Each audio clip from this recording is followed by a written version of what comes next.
Hello and welcome to Scundered with me, Teresa Livingstone, the podcast about embarrassing stories. I am so excited to have these two guests with me today, and no offence to any previous guests, but I get to finally raise the tone of this podcast. I am joined by Professor Leanne McCormick and Professor Elaine Farrell. Welcome. Thank you very much. Yay! Professors, do you hear that? So just for those who aren't aware, they are the creators of the Bad Bridget project, and which is basically, well, they'll tell us a little bit more about this in a wee minute, but this is research on Irish women who had emigrated to North America in the late 1800s, early 1900s. And what was a research project has become a book. And the book is called Bad Bridget, Crime, Mayhem and the Lives of Irish Immigrant Women. And there's even more exciting things have come out of that as well, which we'll get to. But how exciting to have you both here. Actual published authors, professors. I'm used to telling stories where I like fall down and fart in public. And tell us those as well. We're happy to go with those. We were just talking, just before we started recording, we were talking about how I'm aging myself by, I need reading glasses now, so I keep pulling things further away from me. And it just before I came in, I was in, this is so random, I'm just telling you, I was in a chemist there and I couldn't see what was on the side of, like, there was like a wee concealer thing, and I just couldn't bring myself to speak to the shop assistant to go, "Excuse me, love, what's that say?" Did you buy it? I just bought it. Oh, there you go. So if you see me wearing like shade 09, you know, it's because I'm too proud to bring out my reading glasses. But welcome. So the stories. I spoke to a comedian a few weeks ago, Eleanor Morton, who's published a book on women in history, life lessons from women in history. And there seems to be a lot of interest at the minute in untold women's stories. How did you first get into the research around this? Well, we had, both Elaine and I had been working on Irish women's history. So that was kind of our background. We were looking at Irish women in Ireland. Yes. And we happened to be at, and we kind of knew each other a bit. We'd have said hello in the archive. Yeah, we'd have kind of, we weren't archive. friends. We probably wouldn't have gone for lunch together. No, but we'd have nodded and smiled and all that. Competition. Yeah, like no, but just just busy. So we were at an event in the BBC for like women. Trying to get women in academia, I think, and maybe it's just women to take expert women, called, to talk about things and to be able to. And at the end of it, probably, over the wine at the end, we're ready to go. I had said to Elaine, "Oh, what are you working on?"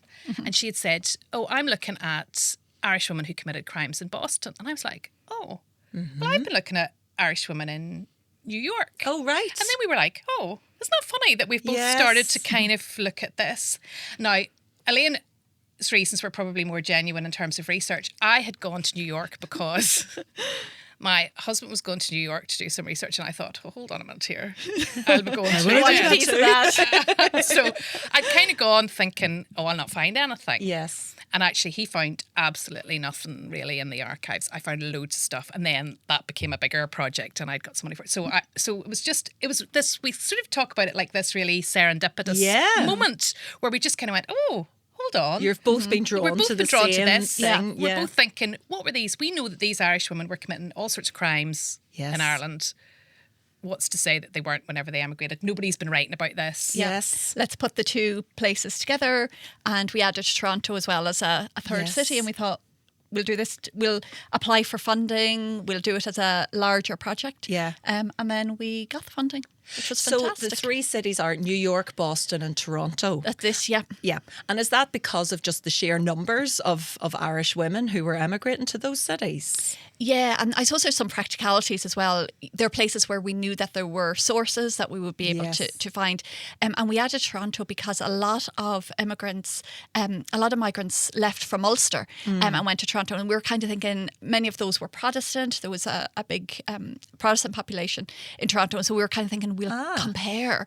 Yeah. We'll do some really brilliant statistical comparisons Yes. between what was the experience for Catholics who went to Boston and New York, and then Protestants who went to Toronto, and it was exactly the same. Oh, There really? was- There you there go. was- We were like, there we go. Yes, exactly the there it same. is. One sentence in the book. Yeah. But yeah, Toronto was brilliant because so Leanne did the research in New York, and I did the research in Boston, and then we went to Toronto together. So that was a lot of fun when you're, That's amazing. And what brilliant cities to pick for research. You weren't sort of like, Well, I think we'll hear you. we'll go to the Midwest. No? Were they not good? Elaine's going to tell you her.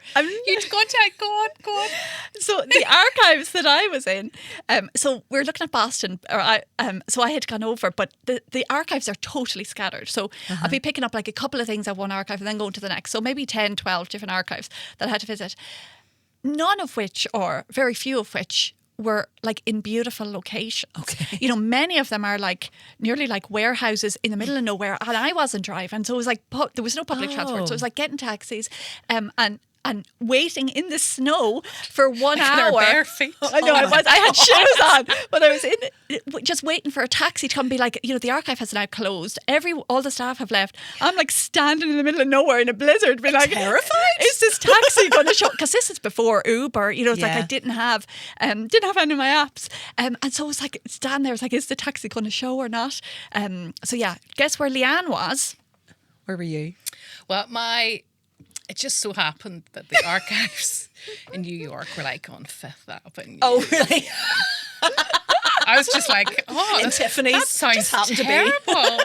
It's really awful. Oh, yeah, no, no. it's really tough here. But the New York archives were beautiful. They were really lovely. Yes. What you would imagine in a movie version You know, of if you you. think you're going to go and Yes. look at stuff in Yes. these beautiful wooden rooms and Yes. things.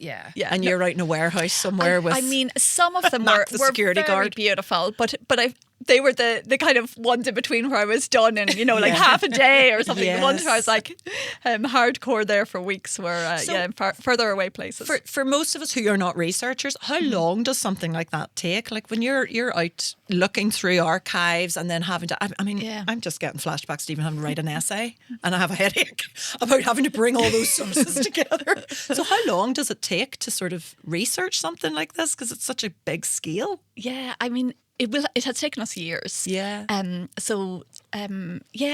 We have been doing this since 2015. We had done a bit of research even before the project officially started in 2015 is when we got the funding. But we've been doing research before that. So yeah, it takes months and months. And I suppose in some places we were allowed to take photographs, so that was great. And sometimes it's microfilm, and we'd be taking photographs of the old kind of microfilm readers. One place Leanne was in, one archive. you couldn't photograph. Yeah, so sometimes it would come up on like you were using microfilms on a computer screen, and you can click and you can keep taking a picture. But these were old microfilm machines, the big kind of where you're clunking it on. Yes. You couldn't take photographs. You could only print out. Right. But it was like thousands and thousands of pages. So you're looking at these registers that have got, say, all the Irish women who'd been arrested or something. But there were so many. So it's every page. Yeah. So I'm just printing, thinking, I don't know what to do. I know here. you're sending me messages being like, how am I getting this stuff back? So I ended up with this, right enough. literally, this pile. I had to buy a new suitcase to take this pile of paper back. Hundreds of dollars it cost me in printing costs. Yeah. And then, like, not all of it Getting was that through useful. customs with, like, if an you got in extra your bag. bag. Like just a bit of paper, Probably looks like you're transporting money out it of the did country. look like there was some sort of something, it had to be something dodgy rather than really boring, just stuff that you'd printed out. But like we would, thousands and thousands of goodness. images that we were... Because Having we to were photograph just and- taking. So you're nearly getting like kind of. Oh yeah, your fingers were being sore numb, because you'd just be kind of doing. Yeah. And we would be, whenever we were working together, say in the archive in Toronto, like hardcore, we would either make the breakfast buffet. We'd be making our lunch or taking a fruit, Take a banana. As you do. So we weren't pausing for lunch. We just would have a little break, have something to eat. Back in again, you're just going straight through until the archive closed because you need time to get pressure, the time you need to get as much done in this trip as you can. That was the pressure that you were even like sitting going, right, I'm just going to the loo really quick, running back. I'm taking the papers with me. And do you remember the place where you were it was massive registers. Yeah, And I have a photograph of Leanne like standing up on a chair, hanging her camera up over these big registers, like totally hunched over. Because I'm too short. It was like the table was quite high, and I couldn't get enough, over the table to take the picture. So I'm like on a chair. I mean, they're perfect photographs, There we go. Turn the page, try to get this. I mean, it was, But it's such detailed work, and so like the commitment that you have to have and the interest that you have to have in it, I suppose, as well, to actually see it through. So what I found really startling actually was just right at the beginning of your podcast, which I've listened to some of, is that women were emigrating by themselves to North America, which is really unusual. So was that sort of related very much to the famine, or what? Why were there so many women emigrating other than men? Yeah, I mean, we were surprised at the numbers of women, or the age of them that were leaving. So we've got children as young as 7 who are leaving without family members. So as you're saying, that they're going by themselves. Now they might be going with some neighbours, or they might be going with some cousins, or somebody is kind of keeping an eye, but they're not going with their immediate family members. So a few different reasons. So for some, you're right about the famine, that really kickstarted this kind of mass emigration. And once people are there, they're sending then for others to come. Yes. So I suppose it's a little bit like, get on the boat and then we'll have somebody to meet you on the other side. Yes. So they might be travelling by themselves or without their immediate family, but they might actually be meeting a sibling. Yes. Once they get over to North America. So that is absolutely happening as well. And I suppose that one of the key things about it is that women and girls were a better bet. For families, if you're, family in Ireland who goes, we can afford to send one person, and it's a choice between a kind of, a man or a woman, or a boy or a girl, they're often going to choose the girl because they think she is the better, she's probably the more reliable. She can get a job and she'll send money back. So the big push is somebody's going to go and send money back, and that's the pressure on. So you've got an awful lot of women travelling with the pressure that they need to get a job really quickly when they get off that boat, and they need to be sending money back home because a family is relying on them. That money coming in from America is really important. And you can see that they're worried that men, when they go and maybe get married and not be sending money back, or have gone west or have not, and so women were seen as a much better bet, bearing the responsibility, and that everything. means you've got lots of women going on their own, and there are things that are changing in terms of what's happening back home. And you can see that for so many women this was as well a bit of an adventure, an opportunity, somewhere to get a job. If it was hard to get a job at home, this is an opportunity as well. Bit of independence. Absolutely. And there's gendered expectations, I think, as well, because maybe the boys or the men are needed on the farm. There's obviously very rural in Ireland at this time. And also because it was kind of thought, domestic service is an easy job to get once you get there. Right. So girls and women can just kind of slot into that. And that's a type of job that would have been known in Ireland at the time as well. Yes.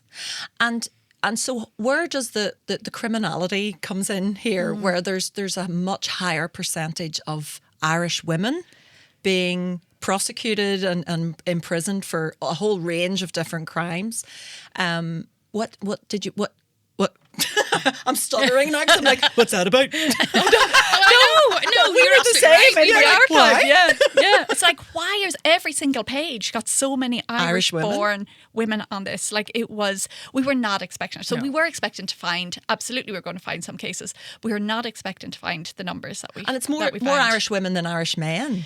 Yes. For some years in New York, and actually those numbers, I was like, look at these numbers, and she was like, no, check those again. I know. I didn't believe her. Like, I was like, you can't be saying that there's like 80% of the prison population is Irish women. Like, go back. Yes. You've dropped the decimal point. You've like something. That's right. Seriously, was it that high at one point? It was really wow. And there are a few years in the 1860s that in New York there are more Irish women than Irish men who are been put in prison. So then that's really, really rare because in the past and today generally it's way more men than women who would end up in courts and in prisons. So that was just, we were a bit like, That's shocking. Okay, Yeah. we were not expecting Yeah. this to be quite as stark and quite as Yes. these figures to be quite as big. Yeah. And can I ask you a very basic question? Why is that?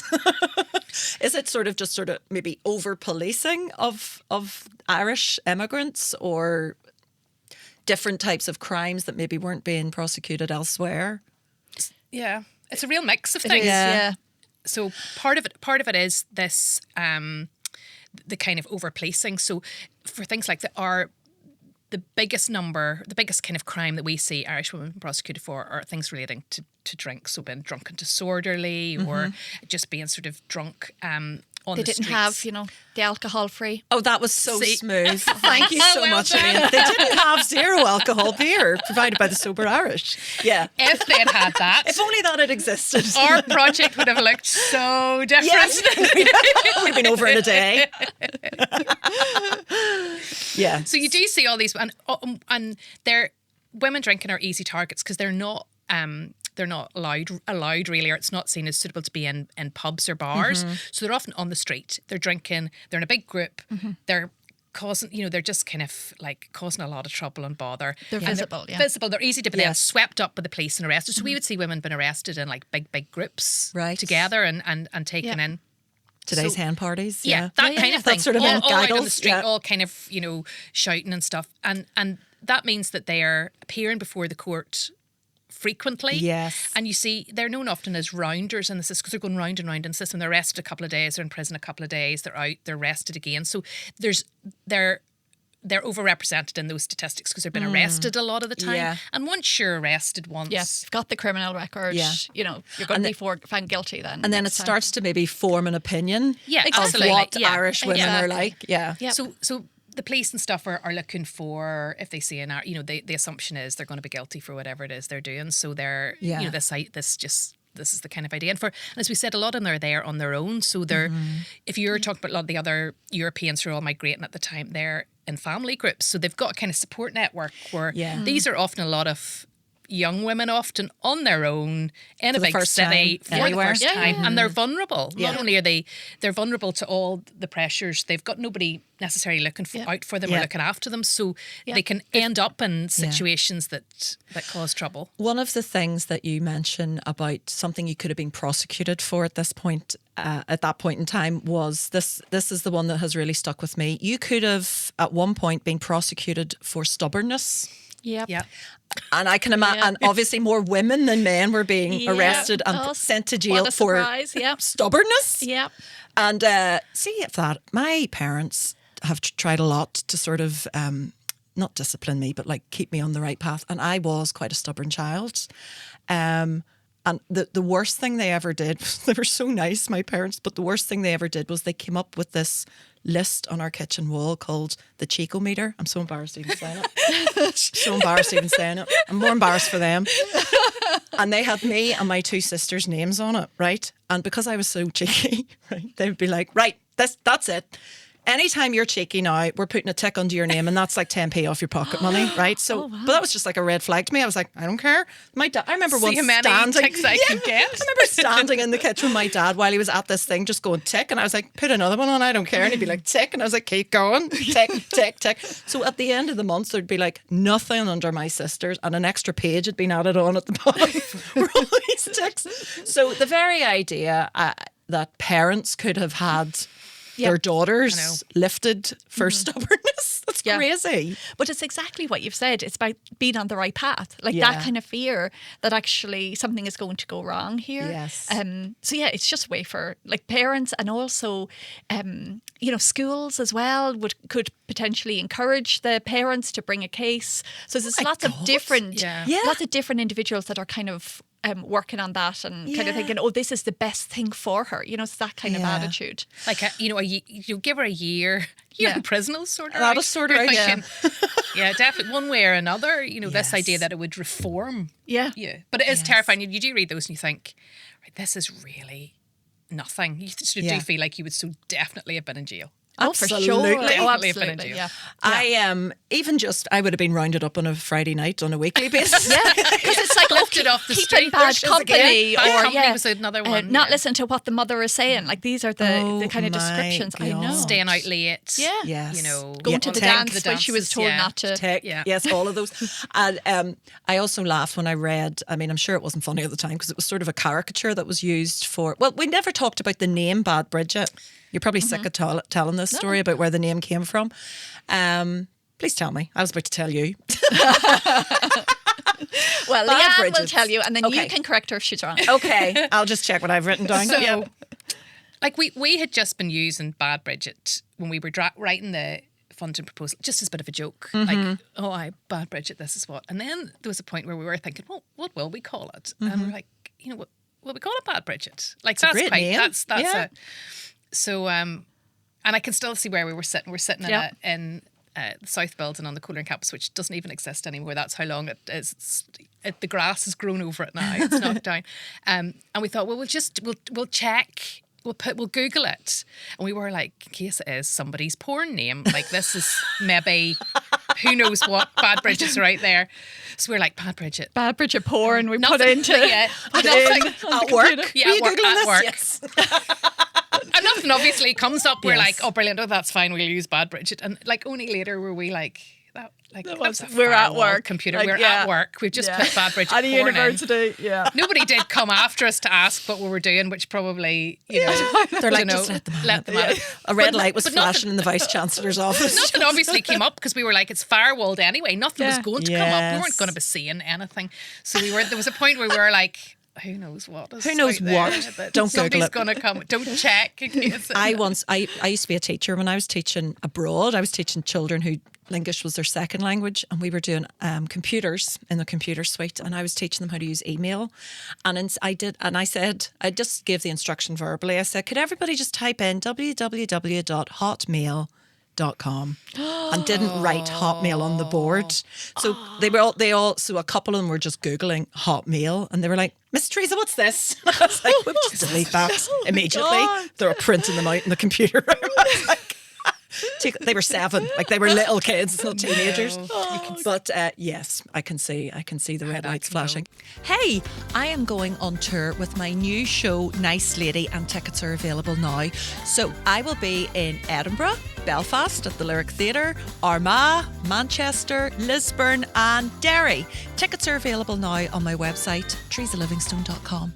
But the description of Bridget, sorry, I interrupted you. Bridget came from yes, and it was a common we name. chose because Bridget was this. I mean, it wasn't the most common name at the time, which was probably Mary and Catherine. Mary and Catherine, yeah, right. But It was up there. Bridget would have been really popular, and it became as well, particularly in America, the term biddy. Sort Yes. of the shortened version of Bridget was used as this kind of collective term for all, particularly Irish servants. So people would have talked about, there was a whole group of biddies, or people said, oh, my biddy is this or my biddy is that. Right. So and you'd have seen this, the Bridget and the biddy kind of image, like a caricature that appeared in, newspapers and magazines and on the stage and everything, this kind of image. And we sort of then were like, this is a way of sort of reclaiming it, the name as well. Yes. And really we're using the term bad, but a lot of these women are not bad. No. Yeah.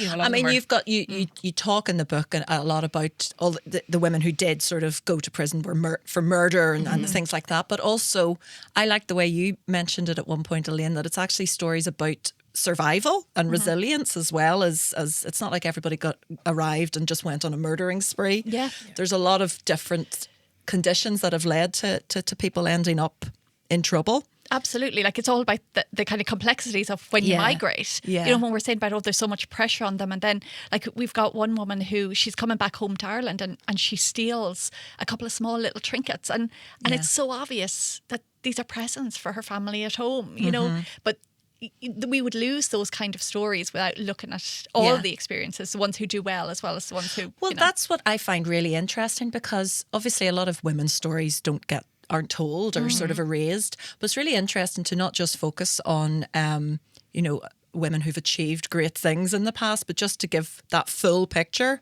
and just talk. This is actually what happened because it's stories, isn't it? And it's really important that that we're aware that those people existed as well and what they went through. Yeah, and sometimes we were a bit, because there would be maybe a wee bit of pushback, because that idea of the Irish American migration story is all about, we went there with nothing and we made good. The American dream. We sacrificed and worked hard. Yes, and just, built the cities, went into politics, look at all the presidents that we have now kind of can claim, racially, look how well we've done. And lots of people from the island of Ireland did do that and did really well and worked their way up. And look, that's great. But we were interested in the fact that actually there were an awful lot who didn't as well. And those stories are really interesting and complicated and tell you an awful lot more about what was going on than I love the description of, so you mentioned this caricature of the biddy, the Irish biddy, and I was just reading how you described it.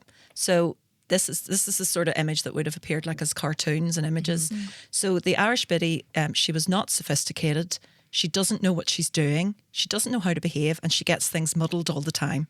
That's me. That is me. I just read that. I was like, yes, that is me. I am the stereotype, the caricature. But I am like that, especially when I'm abroad. But you do feel, I kind of think, my goodness, probably if I had gone to these American houses and they're all these sort of looked complete kitchens that look different from the kitchen you might have been used to at home. Yeah. All these different appliances are coming. All this things that actually. Yeah, it's a cultural clash. It's a complete cultural clash about how you'd be like, I don't think. And the accents and the words that are being used. And confusion about what people mean and all that sort of stuff. This, not that I'm a great traveller, but I went to Japan when I was sort of maybe about 20 or 21 just for go and visit a friend, went travelling and became the world's biggest bore about Japan after that. So anywhere I went with my friends that there was maybe Japanese food or a Japanese restaurant, I'd be like, well, I'll explain this because I'm a woman of the world. I was there for like 4 weeks. And we were in a restaurant. This was actually in Spain. We were all out, like about 6 of us went to this Japanese this is just about getting confused abroad. We went to this Japanese restaurant and I said to everybody, okay, there's a few customs here that you're going to have to adhere to, and I'll keep you right. So we got in there and there were some little slippers sitting at the front door. And I said, oh, right, yes, no, you can't wear your shoes in here. Everybody take off your shoes and put on a pair of these slippers, right? So the first 4 people in our party did that. And the last 2 were like, we don't have any slippers. They've run out. And I was like, well, we'll ask the waitress for more. Let's go. So we all walked in and sat down and we're all sitting there with our big size 7 feet in these wee tiny slippers, right? And the waitress came over and she said, oh, your table's a bit wonky. I'll just get in there and fix it for you. So she was crawling around and she must have been looking at our feet. And she just came back up and gave us a strange look. And they came and took our order after that. And then I said, sorry, we just need 2 more slippers, 2 more pairs of slippers, please. And they were like, what are you talking about? And I then saw one of the other waitresses coming into work and she leaving work, and she took off her slippers, left them at the door and put her shoes on and left. So the slippers at the door were the staff's. That's where they'd left them. Nobody else in the restaurant was wearing slippers or had bare feet. So you're all and so we're sitting wearing the staff slippers as this poor woman was crawling around under the table. Like, oh, I recognize recognize those. She's like, I think they're my slippers. How do I say? Sorry, why are you wearing my shoes? I was like, I went to Japan for 3 weeks, I know. so I think I know what I'm talking about. But yes, so I am the Irish biddy whenever I leave the country. So embarrassing stories just in general. Well, I mean, you both, obviously you've got the book, you've published the book, you have a podcast which has had 2 series as well, with Siobhan McSweeney as well. Yeah, so how did that amazing. come about? You've got Siobhan McSweeney reading sort of passages and historical narrative, really. Yeah, how did she get involved? She's fantastic. Yeah. So the first podcast was a COVID project. Yes. So it was at Queen's. So Leanne had always been talking about she loves podcasts and had always been talking about a podcast. And then at Queen's, one of the people in the research office had said, would you be interested in doing a podcast? And he would be able to supply, the microphones Yeah. and whatever. And this was COVID. And Leanne was like, I've been saying this for ages that we should do this. It's a good podcast. Yes. So I was like, okay, if you will take the lead on this, I'm happy to go along, because I'm like, I don't know what I'm doing. And even in I took a photograph, it was like, I've the whole thing set up. So when I got the microphone, set up the whole thing, sent Leanne a photograph, like I've got my studio, which was in the baby's room. And it's like the microphone was backwards. Like that's how much I knew. So this was not. It wasn't a sophisticated operation. Filming the wall. Yep. Yeah. Yes. Exactly. So yeah, it was very. I mean, we didn't know what we were doing, even, in terms of the stories that we were talking about. We hadn't we didn't think anyone was going to listen, to be honest. Yeah. It was, because it was during COVID, I thought my students might listen, and that I could say to them, rather than doing the reading, listen to the podcast, go for a walk, get away from the computer screen. So that's what I had in my head. Mm-hmm. Leanne, you were thinking your family I thought my might mum listen. might listen to it. Your mum. You thought your mum wouldn't? No, I thought she wouldn't. I don't think she has. That was where we were at. To it, yeah. Yeah, like 5 or 10 people might 100%. listen. Oh, I think it just hit right whenever it was COVID and people needed something to listen to in their walk. Yes, absolutely. And then they just got in touch with Siobhan to see potentially COVID. She might not have an awful lot on, and I think she was in a lull as well, and she was happy to record things for us. And then now second time round, it was harder getting her for the second season. She's gone stratospheric by then and was a lot busier, but she managed to squeeze us in. And she must have been, like, I think a lot of people are just drawn to the fact that it's like women's stories, and it's there is something in that just, I think I'm really fascinated by it, and I love hearing the complexities of it as well. And I think the idea that you're both so interested and passionate about it, and you're not doing this to write a book or to make a podcast, that just so happens that you're really involved and really passionate about it. That's what I think. It's so authentic is what I mean, and I think that's why people really are drawn to it. Yeah, I mean, it's been a lot of, they're heavy stories. Some of the kind of themes that you have mentioned, they're heavy. But there's also a lightness to some of the stories as well. And so there's that bit of fun. Yeah. So when we were applying for funding, we had promised that we would write a book. So we were committed to writing the book. And the podcast kind of came in between. And we had an exhibition at the Ulster American Folk Park as well, which again wasn't something that we had promised. It just kind of happened organically because it fit with what they were hoping to do there, introduce more women's history stories. So that worked really well. And I think we've enjoyed doing it because there's two of us. There's not, like we said, we didn't really know each other very well, but I certainly know her now. It's been like... we've seen enough of each other. I know, and I'm godmother to Leanne's daughter, so I feel like she can't get rid of me now. I feel like I have sealed the deal. Yes. We could, so we might not work on anything more together, but I'll still and how do you, because like you say, a lot of it is quite heavy stuff, and it's can be quite dark. So what do you do to keep to lighten, to do something for light relief? Do you see each other socially outside of work, or do you like to make each other laugh in the archives? I mean, I think sometimes not on purpose. Yeah.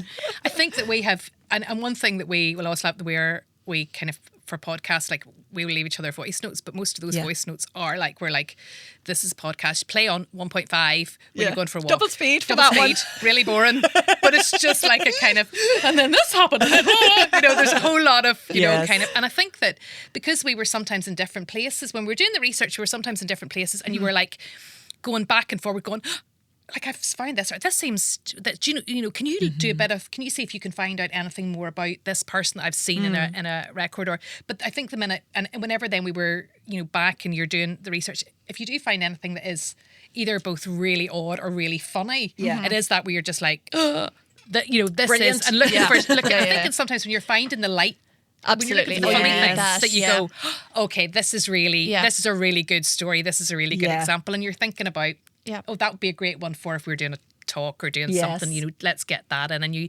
kind of know that you're trying to take an audience. You need the light. You've got a bit of light and shade to try and balance it out, and finishing something, usually something uplifting. funny and uplifting, and not kind of the real tragedy. I know. Kind of, And do you, I don't mean to say, do you embarrass yourselves a lot, but do you have any embarrassing stories that you'd like to get off your... Let's lighten it now. I'm sure you're sick of talking about the serious side of this. Who embarrasses themselves the most? I mean, I'll tell you one from, it was probably 10 days ago, 2 weeks ago. So I had to get a mole removed. So very pale skin. I'm like constantly watching my moles. And one of them I was like, okay, get that one taken off. And I wanted to go to my reformer Pilates class. And because I have, I don't want to get into too much detail, but I've got a bad back as well. Oh, okay. I feel like the whole, it's like a GP now. I'm like, all right.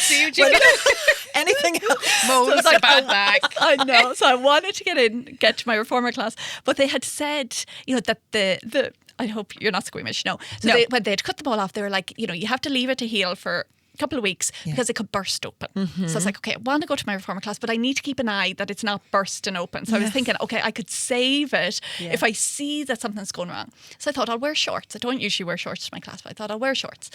And as I was going out the door, I'd locked the door and I was kind of walking down the road. I was like, oh, these shorts are a little bit shorter than I thought they were. I was like, it's a reformer class. Yeah. Like, who cares what you're wearing? Like, nobody is there for, everyone's in their own zone. So I kind of got on. And then, I was like, I'm sitting on it. I'm like, oh, yeah, probably I'll be squeaking on this. I'll be like sticking to it or whatever. But it's like, it doesn't matter. The shorts were so tiny, like so tiny. I knew from the warm up when it's like, you've got your legs, especially once your you bend legs up. over. Oh, I Yeah, know. suddenly. Yeah, because they were going down as well as going up. So they're going down God. at the back and going up. I was like, okay. And what are the chances? It was the one day. I have been there for several years. It has never happened before. There were window cleaners. So there's all these men like all around. There's like 3 or 4 of them all around the glass. And I'm like, oh my God, I'm in these tiny shorts. Yeah. Anyway. I through my class. would have refused. I would have refused to go any further until the windows were closed, till they were left. Can you remove them, please? I mean, it was worse for them. In fairness, kind of halfway through, I think they decided they needed to take a break themselves, and they just left. They were like, no, this is too much. This is not what I signed up for. I'm sure they've seen a lot worse, Elaine. I'm sure they have. Leanne, any embarrassing stories? Well, I was just whenever you were talking about travel stories and embarrassing travel stories, and this is my husband's story, not mine, but I'm gonna just share it on him anyway. Yeah. We were in India. We were doing a kind of guest thing at some research there, and he's a historian as well. And we'd gone along, and we'd gone to somebody's house for dinner, and we were all sitting, and there were like bowls sitting round, and I was quite far across the room from him, and I watched him put his hand into this bowl and eat stuff, and I could see him kind of chewing quite a bit. He kept chewing. No. And I was thinking, okay. And then I looked into the bowl beside me and thought, that's potpourri. Oh no, that is not the Bombay mix that you think it is. Trying to be culturally I watched him sensitive. and I thought he's going to keep, and I'm kind of doing this like, This stuff. Yeah. face of like, You're eating the air freshener. and then I'd watched him like chew through all this, thinking, right, well, he'll stop now. Watched him just put his hand. Oh in no! Because And he for was He trying just to be thought so this is polite, polite. thinking, "Oh, this is And just what they eat." At this point, I'm like, and I thought I can't without saying, "Don't eat that. That's potpourri." I'm gonna have to just let it go. And You as should we have were, just joined in and supported him. I'm just Leanne. thinking, She's yeah. not that loyal. No. I was like, "You're on this, so yourself." And afterwards, I'm like, "What were you eating?" He said, "I thought it was very dry." I was like, Very floral. potpourri. And it was at that point then we were like dying, trying not to, Yes. keeping it professional to get through That's the this. equivalent to someone coming to visit you and taking the air freshener and just using it as breath Using it, freshener. yeah, It's just just like, just a wee bit, just a wee Just going scoosh. along with it, but I just thought, well, that's kind of. My granny was a Bridget, but she was a singer, and she went to America and toured and Amazing. performed in America in the 50s. Wow. And it just so happened, because I was sort of thinking she wasn't a bad Bridget, but she was a Bridget. She was Bridie. Her name was Bridie Gallagher. And about 15 years ago now, I got to take part in a documentary where we went over to New York and interviewed the people who had seen her perform That's in the amazing. 50s. And it's just funny because obviously I'm sure a lot of these people were either related to some of those immigrants, or obviously the immigration just continued right in. But because she was from Donegal, and she would have been over performing in those cities where that Yeah. you have that Yes. big Irish population. And the way she used to describe it was people would come and they'd all just stand and like she'd be singing songs and they'd just be like, just standing. I mean, they loved her, but they'd be sitting Yes. crying. Yeah. And she didn't make it easy for them. She used to sing a lot of songs about saying goodbye to your mother and Yes. I leave my Sad mother songs. across. An And all old these men were like, Ireland oh and- my goodness. But I went to the Irish American Centre in Queens to go, and we went to film there, and they had loads of people there who had all maybe emigrated in the 40s, 50s. Yes. And had never gone home again. They'd never been Yeah. back anywhere, but they still had like photographs and little like flyers from concerts that they'd seen her at. So I got to sort of sit and, wow. and talk to them about it. And it's just, I'm only drawing parallels with this because there was all these stories that she just didn't really tell stories like that. She was just like, oh, that's what I did. I performed and I went there. And I just think women are so used to not being asked or not feeling like it's a big story to tell. But she had such, like their version of what it was like to see her in like a little bit of home and everything was really powerful. But the funny thing about it was they asked me if I would, because I play the piano and everything, said what would be nice is if we film you singing one of Bridie's songs to them. And I was like, all right, I don't really do that, but okay. Never done that before. So they picked the producer was like, what about this song, Goodbye Johnny Dear, which is about saying goodbye to your mother. I was like, right, they're going to love it. So this crowd of people, all in like their 70s and 80s, and they'd all come into this Irish Centre and they were like, please welcome Bridie Gallagher's granddaughter. So I got up and I sang this song, right? And every single one of them was like, they're all sitting crying, right? And then I got through the song and I went, thank you very much. And then the director was like, okay, we're going to do that again and get a different angle. And I was like, oh my God. So these people were sitting there and they were like, sorry, she's going to do that again, but we're going to film from the back of the room now. So I had to do it again and they were all just like, Stop now. Stop. One guy like wheeled himself out. He was just like, I've had enough. This is himself out.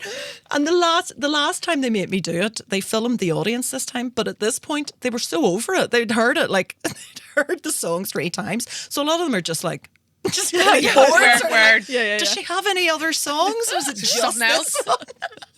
Just come here to depress you. But you would be surprised at the number of like it talks and things, people who've come up to tell us stories about their grandmother or great grandmother or great aunts, like amazing stories. Yeah. Stories that they've gone and they're like, we Never thought of didn't it know being a anything story. about this. Yes. We didn't know until we started to wonder, Yeah. you know, Oh, what what had happened, or what, and we found out all this, this sort of stuff. And it is, and many people when they went away, and if something did go a bit wrong or they were, you know, they were doing maybe something they shouldn't be doing, they're not telling anybody That's back true. at home. The story is, we're doing amazing. Everything's It's all great. great. Yep. Brilliant. They're not telling, and so those stories sometimes do Lost, get yeah. lost. But You it's don't know. I think it's so lovely to tell to stories. I mean, that's what this podcast is about, when things go wrong, because it just makes everyone feel a little bit more sane. You know, Well, it's great exactly, to hear yeah. about, gosh, look at this trailblazing woman who did really well. But I was like, I'd much rather hear about the one who, I know it's a caricature, but you had the cartoon image of the biddy who, what is it about the undressed tomatoes? The undressed undressed? tomatoes. I know, serving the tomatoes undressed. Serving the tomatoes Yeah. undressed, which would have been without dressing, but in the cartoon image she's just naked. Because you think, that's me. Yeah. That's what I'm saying. Yeah, no, I think we can see ourselves in the, can relate to that. yeah, for whenever sure. things can go wrong. And you do, Yeah. it's like looking at me, think, oh, these perfect things, people. and then that's the kind of No, we're not perfect. No. And that's what makes us really funny and lovely. Well, something even more exciting has evolved out of this as well. And I know you can't really talk about it very much, but Bad Bridget, the book is going to be turned into a film. Mm-hmm. They can't say anything about it. Yes. But Hollywood beckons. And, I read about it online, so it's in the public domain. So Bad Bridget, the film is going to be called Bad Bridgets, and it's sort of inspired by the book. Inspired by the book. And it's going to be directed by Rich Pepiat, the guy who directed the Kneecap film. Mm-hmm. And so you're going to go stratospheric. Can I come to the red carpet whenever... Absolutely. Whenever the premiere happens. So that's, Are you going to fall over? Of course. Definitely then. Wearing my Definitely, Japanese slippers. Just totally incorrectly dressed. But that's so exciting. And I mean, that's what I mean about, I'm sure you couldn't have foreseen that that's where your research project is going to end up. But you can't talk about it too much. No, but it's lovely, you know, where people can interpret stories for themselves. And you know, for me, it's like these are different ways of getting women's history out there and women's stories out there. And that's fantastic. Yeah. You know, if people are, you know, you're saying like, oh, you were interested in this story. If people are interested in these types of stories, then that's fantastic. I think then, you know, we've done our job. Well, that's going to be very exciting. So that's still to be filmed, and who knows when that'll be out, but we'll be very excited to see it. Peeled. And I don't think, like, we at no point whenever we're in an archive somewhere taking pictures, panicking about there's too many of them. Yeah. Did we think, oh yeah, somebody, you know, turn into Hollywood film on Netflix. Absolutely. Unreal. Did not think that. So it's really exciting. It's really so exciting. Yeah. That's going to inspire researchers everywhere. Like there's somebody listening today who's doing their PhD thesis going, this could be on Netflix. That's exactly. But I think, as like we always say, as historians, nearly every, you know, most people who, because they absolutely, you're doing it because you're really interested and you love it and you think, you know, they're probably like thinking, this would make a brilliant film. Far better than theirs. This is brilliant. You know? But I think what I take from that, and the inspiration I take from that, is I can get quite in my head about if I'm like writing a show or a new bit, about what an audience might want or what other people are doing. And I think it's so important to just do what you are so interested in, or what's really true to you.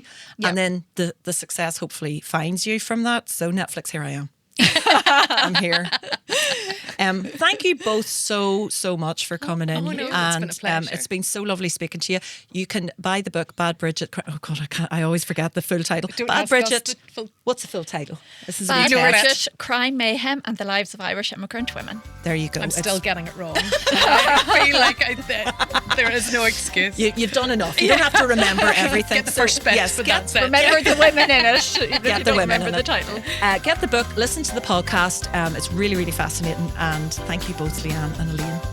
Thank you. Thank you so much for having us.